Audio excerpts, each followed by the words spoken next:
January 6th, 1923, London.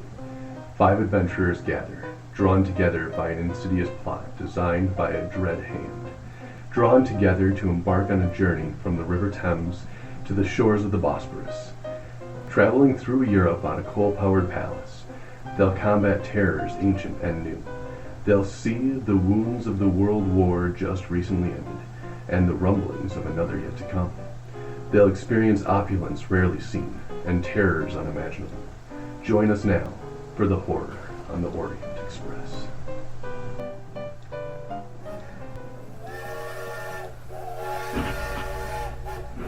Welcome to episode 2 of Morons of Madness.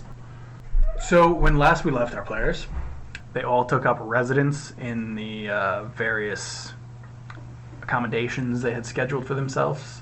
Heinrich and Annie were in a nice hotel.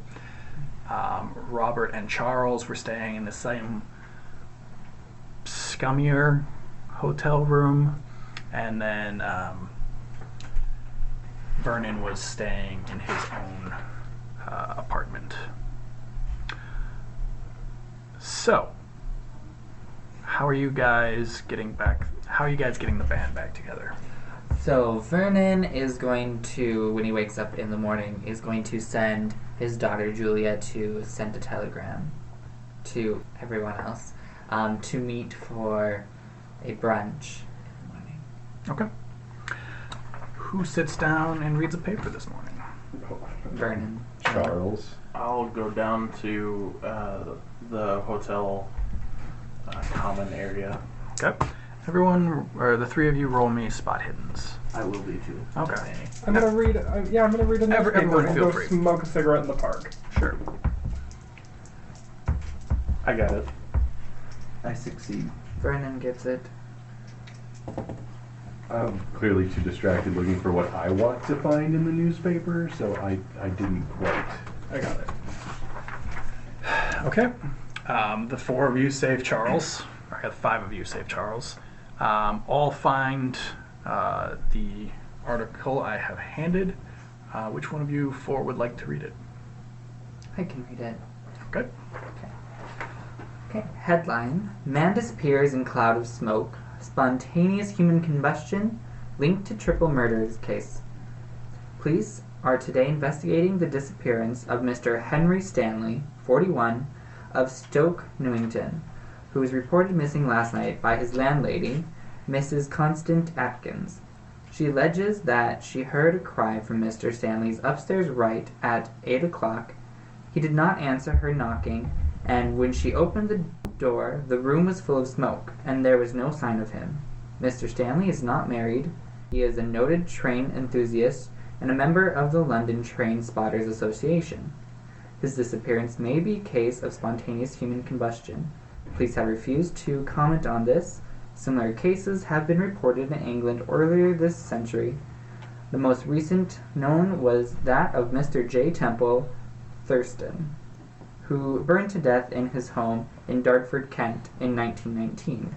It has been revealed that a model train set found on the scene had been purchased last week from the shop of Mehmet Makriyat. That child's toy may have caused the fire. Readers may recall that 3 bodies, all identified as Mr. Makriyat, were found earlier this week in a Chelsea hotel room. Police have not ruled out the possibility of a link between the 2 cases. So, sometime during that morning, the 4 of you, not Vernon, receive telegrams to meet at Vernon's house for tea and a reconnoiter into what your next step is. So we're going to fast forward to that exact meeting, unless someone has something very important to do. I'll probably end up showing up late because I'm out in the town just walking around, Okay? and I wouldn't get the telegram until much later. Fair enough. So they all show up at your door. Who comes first? Yeah. So Heinrich shows up first. Okay.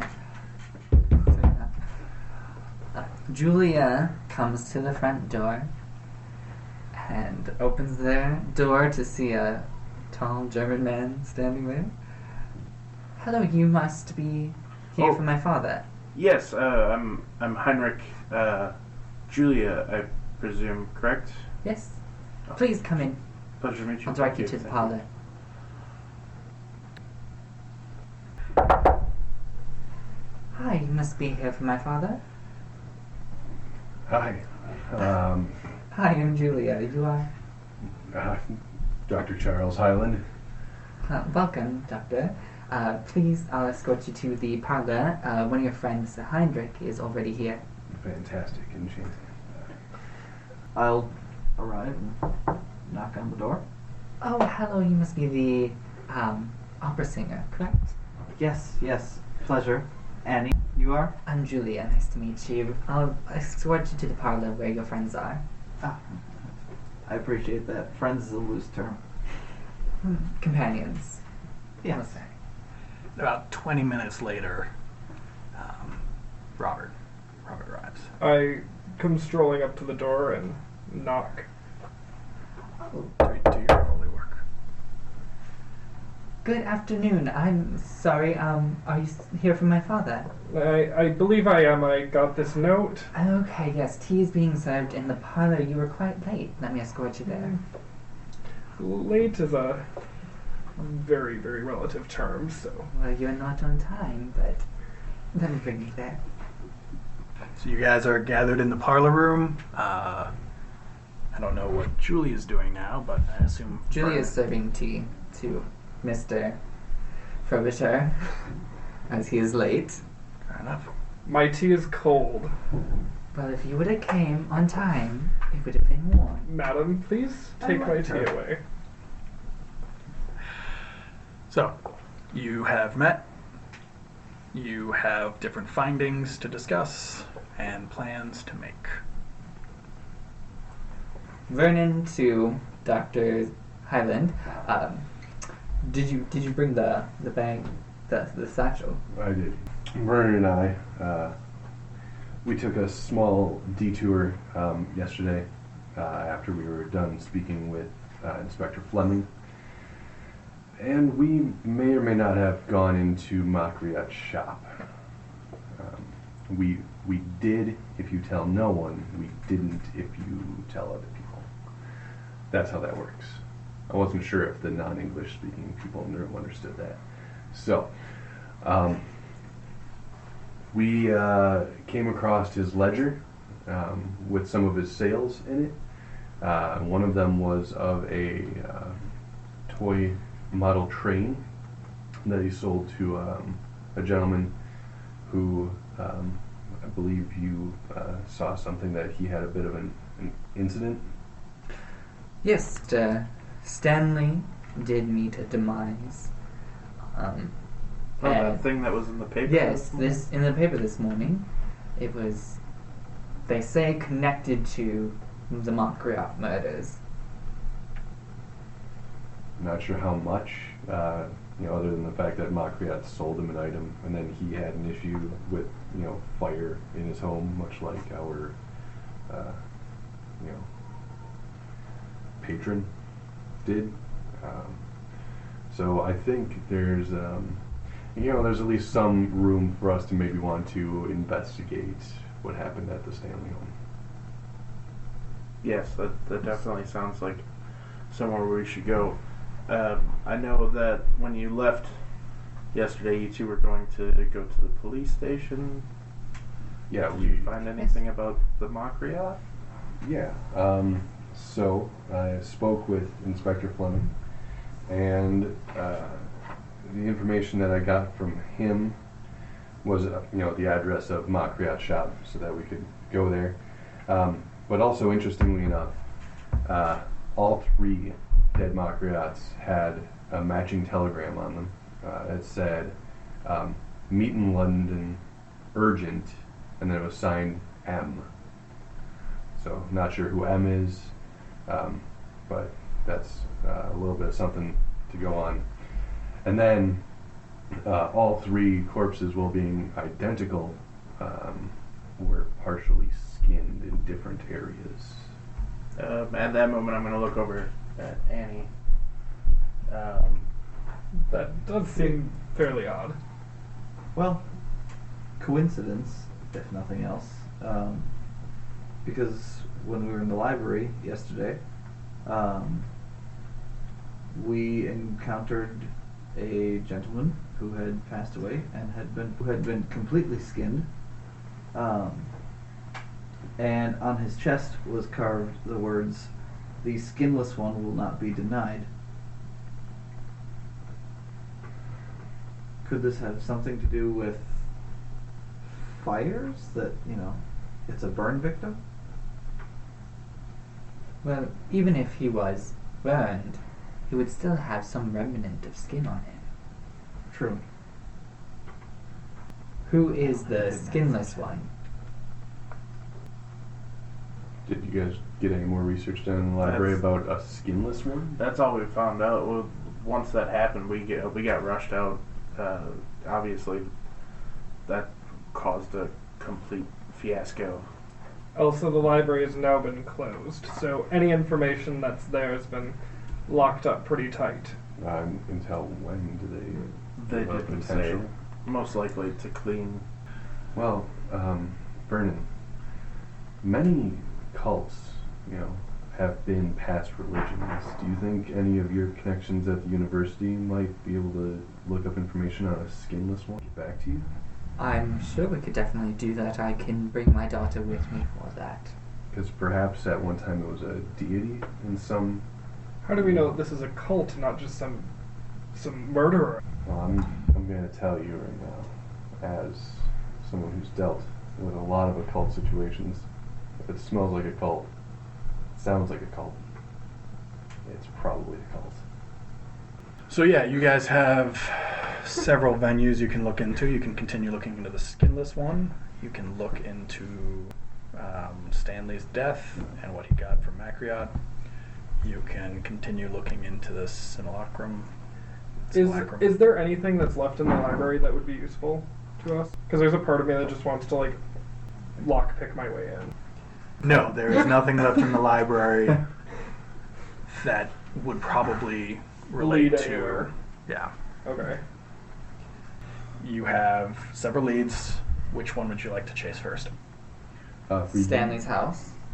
Yes. They didn't mention a fire, they just said smoke. I'm probably going to go to Stanley's house because we know how well me going to the library worked out. Well, no one's going back And to the then library, having me to the university. you to the university. What's your library use? 43. Just in case. Very high. 43. My library use is at a 40. So, who will join me and my daughter at the university? Annie will. Just for clarification, we got Vernon and Julia and Annie going to the university to suss more stuff out. And then we have Charles, Robert, and Heinrich heading over to the house that Stanley disappeared from. Yes. Okay. Let's start with the university. We take a cab. Yep. Quick To jaunt the out to the university. This is your stomping grounds, Vernon, so you feel comfortable here. Annie, you're, I assume, just having a fun chat with Julia. Yes. I mean, I am used to university life in general. Yep, And that makes sense. It's probably not terribly different from the university that I went to. No, and you speak English incredibly well, so Yes. you're not thrown off by being in the British Isles. Right. How are you two going to go about looking for things? And what are you looking for? Explain what you're looking for. So, we are looking for information on something or someone called the skinless one in Turkish culture. Okay. So, just a reminder, Annie, you probably burned the bridge with the Turkish professor when it comes to the skinless one. Yeah, I've got Oh, I that in my forgot notes about here as So we'll hit up the anthropology department, because that's where Julia studies currently. Okay.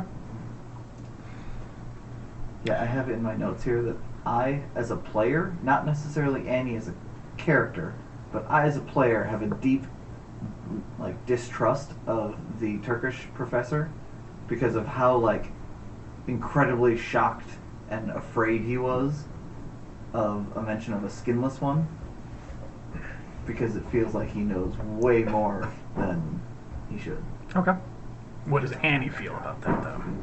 Annie feels that it was kind of a strange overreaction, but maybe there's something more in the way that it was written, if it's an ancient form of their text or something that signals to this guy that there's something more than just the actual words that he translated. Sure. Okay. So who are you gonna track down first? Vernon will lead Julia and Annie to the head of the anthropology department, Professor Schmidt. All right. All right. So Professor Schmidt is in his massive, luxurious British office full of anthropological finds, several of his own books. He is a slender man, and he has several scars from trips out into the anthropology wild, as it were. Okay. You know him to be quite gregarious, and he is a bit of a prankster. You know, the faculty actually calls him Schmitty. Ah, Professor Withercorn. Wonderful to see you. Oh, yes. It's great to see you as well, Schmitty. Yes. Quite. What brings you here this morning? So, we are currently looking into some past Turkish culture, if you will. Ah, the Turks. Yes, we're looking, Persians, as it were. we're looking for a specific deity of theirs. Something called the skinless one. Well, can't think of anything off the top of my head, but they've had quite a few deities, that is. Skinless ones I've never heard of, but, you know, Persian pantheons, they stretch back quite a while. Give me a moment. I'll consult my vast, me. I am quite knowledgeable on the subject. Let me see if I can pull anything out of my ass, as it were. Well, unfortunately, I have no reference for this. There's just not a lot on some sort of skinless one. Skin's not really a... I mean, there are skinwalkers, there are things that, worship beauty, but skin in and of itself is a bit of an odd subject. You mentioned a skinwalker. Yes, it is a classic trope. It's found through most religions, where someone dons the skin of something else and becomes that. But Is it- skinless one. Is it possible for a skinwalker to piece together a skin? Like a tapestry of a human being? More like a suit of armor. That's a terrifying thought. I can't think of any legend particularly that would play to that angle. So, do you know of anyone else who's studied Persian culture, or anywhere else we could go? Maybe like a folklore book, fairy tale. He mentions a name and he references the doctor, but he said that professor is more of a linguist than an actual cultural. You could go to the Bibliothèque Nationale in Paris. I could forward the librarian to let you go through its stacks. You need permission beforehand. I'm sure they might have something. That'd be wonderful. That would be fantastic. I will do so. I'm not sure when you will arrive in Paris, but I will send them a telegram to expect you. One follow-up question. What do you know of skinwalkers? Is there any connection between them and fire, setting fires, a fear of fire? I mean, I'm sure fire was used in ritual, but I don't know of any skinwalkers who used fire as some sort of process. I know a lot of times they said werewolves can be burned to death, but, you know, fire purged most things for most pilgrims and such. Fair enough. But no, fire was not a big thing. Anything else? Not at this time, but we'll come back if we have any more questions. Thank you for Fantastic. your My time. doors are always open to you, Vernon. And Julia, you're finishing your essay, correct? Of course I am. Good. I would not be your best student if I was not. Well, this is true, Vernon. You've raised a good one. I've had to. She follows quite in her mother's footsteps. Yes. Shame about Elizabeth. She was quite the bright one. She was. She was, indeed.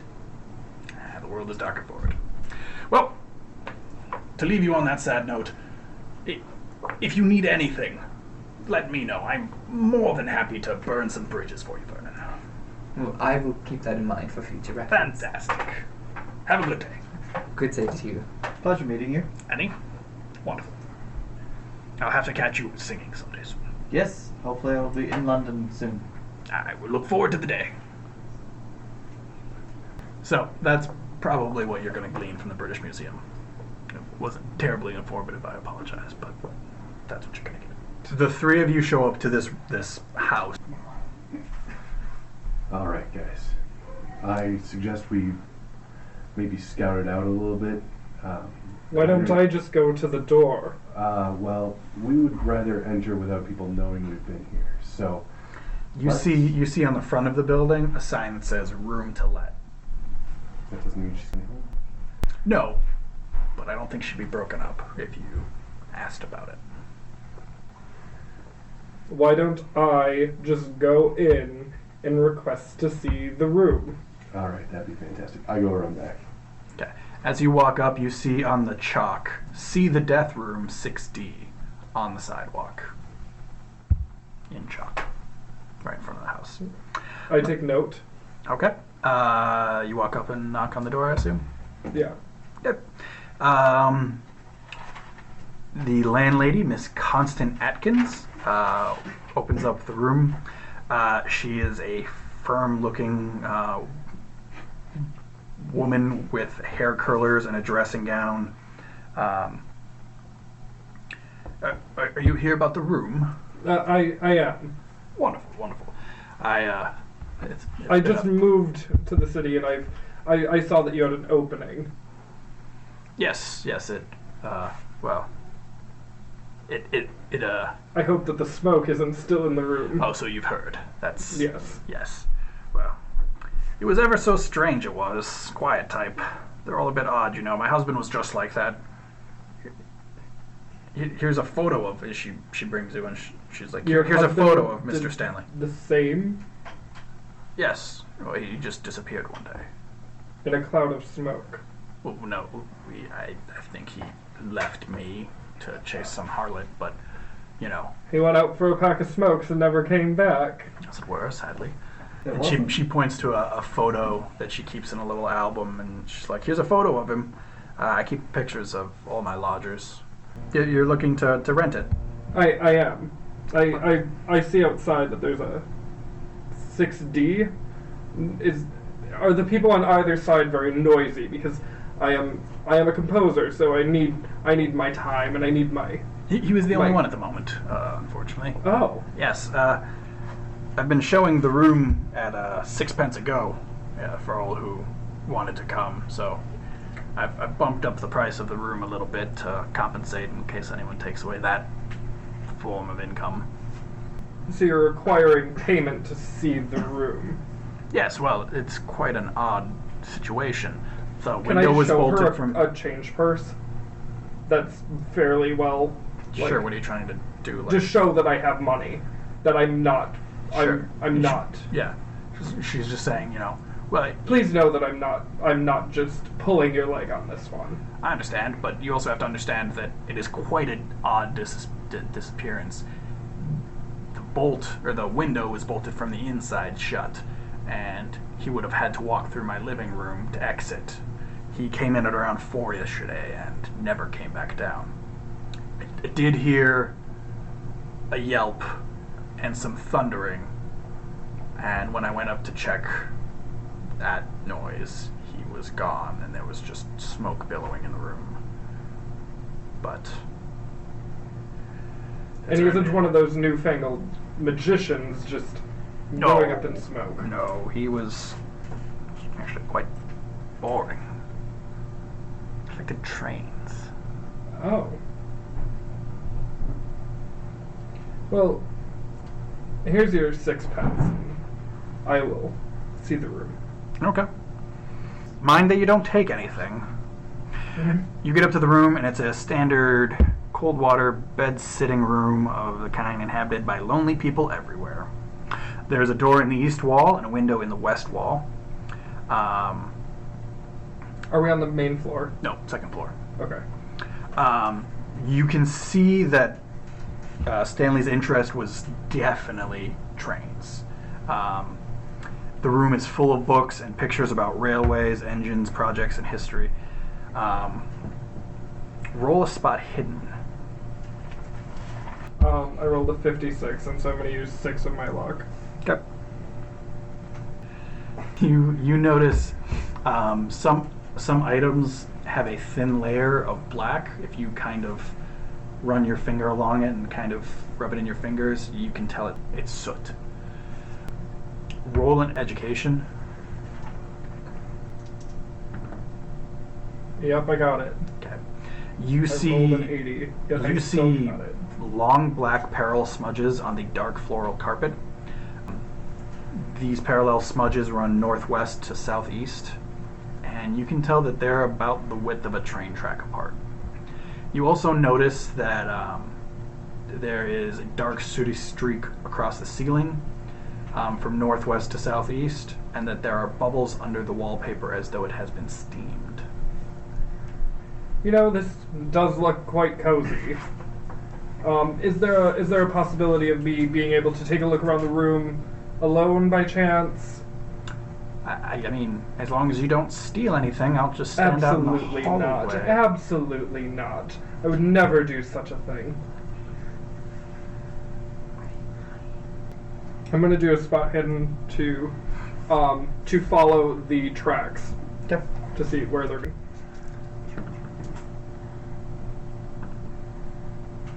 I didn't get that. Okay. They go northwest to southeast. I'm gonna go to the window Mhm. and see and open it, Okay. and see if there's anything for him to climb up. No.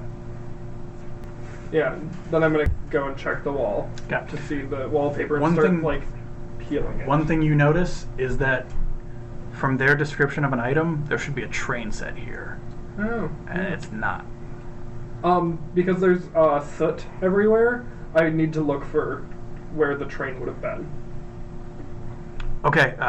There's soot on the ceiling and on top of things, but the train set you would imagine would be large enough to be on the floor, but there's nothing there because the only thing on the floor is the railroad track, the railroad mark that I described earlier. Is there anything in this room that doesn't have soot on it, like it was just recently Nope. placed here? I'm gonna check under the bed, see if there's any luggage. Nope. Heinrich? Well, I mean, there's empty suitcases. He didn't take anything with him. Robert doesn't seem to be getting us into the room. Do you think you could maybe distract the landlady?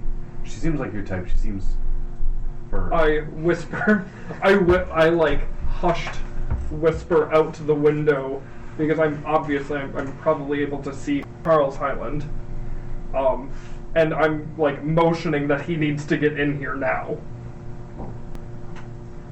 I'll go. What did it say on the chalk outside? See the death room 6D. Okay, I'm gonna walk in, knock on the door. You hear footsteps down a staircase, and Miss Atkins, who I described earlier, answers the door. How can I help you? Did you come to see the death room? Yeah, I see the death room. Sixpence, please. Sure, Sixpence. sure. Pull up my coin purse. She takes sixpence. I jog up. Are we looking at the death room? Yeah, yes, that sixpence, please. If you're gonna look at the death room. Is there like a group discount? My friend, I would pay for him. Okay, so she has 12 pence and feels slightly richer. She shows you up. She's like, now I have someone who's looking into the room to rent, so please respect them. Oh, of course. I appreciate that. Yeah. Don't take anything either. This is Madam. an active crime scene, as it were. So she shows you into the room and she says, sir, these people are looking at the room. I thought that I required to be alone. I'm just showing them the room. Oh, don't be so bothersome. We just want to look at it. We're going to leave soon. Fine. Oh. Madam, there's something about you. Your perfume. I'm getting this headache. Can you please step out in the hall? I'll go back to the hall. I'll burn the luck. I succeed the spot hidden also. Okay. You notice, and you notice, everyone notices that the train set that you are expecting to find here is not here. Weird. All right. Everything else looks like a normal room, save for the soot, the wallpaper, and the tracks across the floor. Yeah. So you see everything. Because that- I've obviously seen a train prior to this. Can I recognize that the soot that is on the ceiling would have matched the smokestack of a train? Yeah. That as it's like pulling into a depot, that it's very similar. Yeah. You could make that leap of logic quite easily. I go to the wall with the bubbled up wallpaper. It's the stuff along with the ceiling. That's It's bubbled not- up. Oh, It's it's, not- not like a so wall. much bubbled. It's just that it's been steamed, so the paste that was holding on is giving way. I'm going to follow the tracks because do they just lead to a wall? Yeah, no, they go from the one corner to the other corner. I'm just gonna start literally like pulling books. She hears a commotion, and she opens her eyes and says, What are you doing? I told you not to move anything. This is I told him not to touch anything because Sir, please leave. I'm so interested in what the interests of this man could have been. It was trains, quite obviously. Yeah, but what train? Sir, please leave. I've been very interested in this room. I feel like you are now disturbing the peace of this room. Please leave. I would ask you to leave. I don't want to see the police a second time today. Sir, all please right. escort your friend from the premises. Would Thank gladly. you. Thank you, ma'am. Madam, these lines on the floor, are you able to get them cleaned? No, unfortunately, that will take some time. Because my allergies. I understand. You'd have to give me some days to get rid of. Because do you know where all of this black soot came from? Because I would imagine that when Mr. Stanley combusted, I believe those are particles of Mr. Stanley. I do understand, though, that there was a train in here, a large train. They took a train set this morning to the police station. Gentlemen, come with me. We're going to the police station. To Scotland Yard it is then. So you don't actually go to Scotland Yard because there's like a local police station. Okay, what are Annie and Vernon and Julia doing now? Okay, so, I mean, technically we don't actually... We know that they went there, but we'd be hours off from their trail, correct? I Yeah. assume. Yeah, Yeah, I don't think our thing took nearly as long as that. no. So we would be... It would be hard to track them down. Do you have a place you'd like to go in London?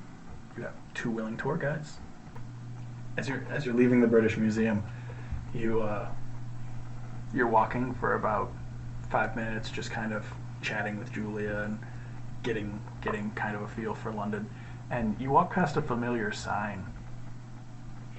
Yeah, I would have recognized it. 4 out of my 90.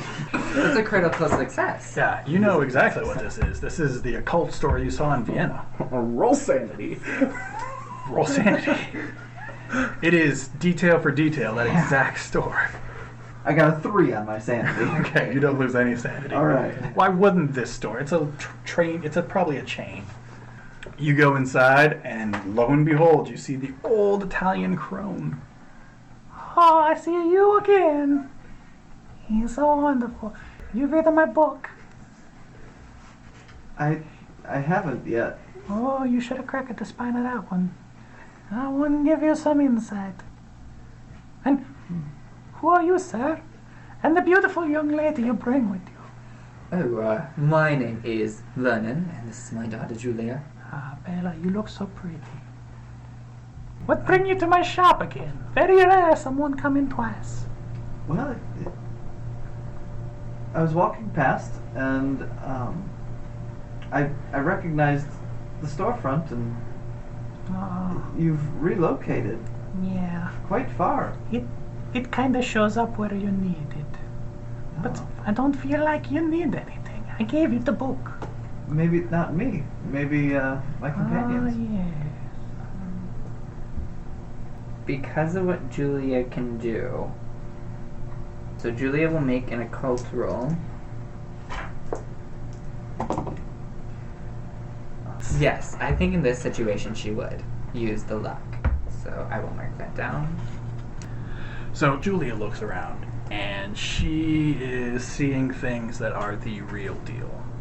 She's well versed in British occult stores, and they're mostly shams. They're preying on kind of a new wave occult. Julia recognizes this stuff as like the real deal. And the old crone comes up to her, takes her hands, she says, I like it, you smell good.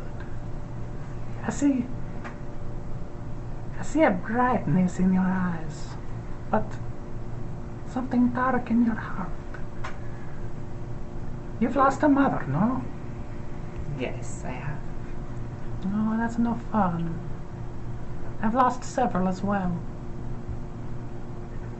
Several of your mothers. Yes. It was a bad night. They got rowdy, drank. That's quite unfortunate. I'm sorry for your That's losses. You should have seen the man. Anyways, I think I have what you need. She kind of stumbles into the back room, and you can hear like crashing and banging and things smashing together. It's almost cartoonish the amount of noise she's making. And she comes back out with a little book, like a tiny little, like almost a moleskin of a book. She goes, I think this help you on your journey. You take this. She hands it to you, and you look at it, and you can't make heads or tail of it right now. Okay. You think on this book, it'll take you places up here. Expand the horizons. And you, sir, I ain't got shit for you.